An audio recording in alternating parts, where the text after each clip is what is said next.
তৈরি করব আলু তিলের সম্বার। তার জন্য আমি আলু সিদ্ধ বসিয়ে দেব।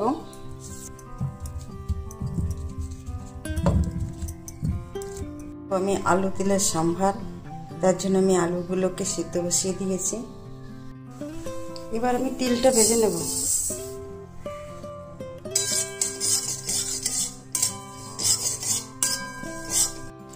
তিলটা আমার ভাজা হয়ে গেছে, এখন আমি নামিয়ে নেব। নামিয়ে আমি ভালো করে বেটে নেব মিক্সিতে।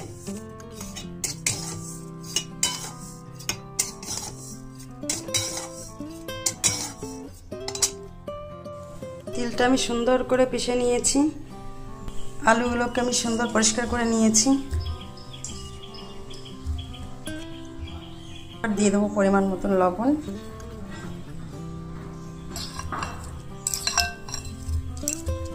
এবার দিয়ে দেবো কাঁচা লঙ্কা বাটা।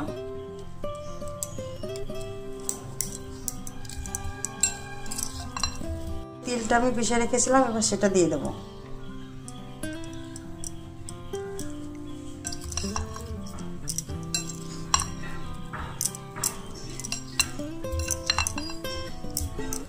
গরম হয়ে গেছে, দিয়ে দেবো সাদা তেল।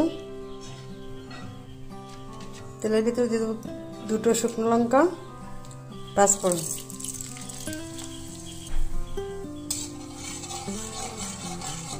পাঁচফোড়নটা আমার ভাজা হয়ে গেছে।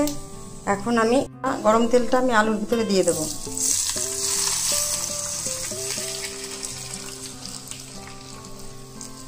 লেবু, একটা গোটা লেবু আমি দিয়ে দিয়েছি। ঠিক আছে, এখন আমি 10 মিনিটের জন্য ঢেকে রাখবো। চলে এলাম 10 মিনিট পর। আলু তিলের সম্বার আমার একদম রেডি। দেখুন কেমন হয়েছে।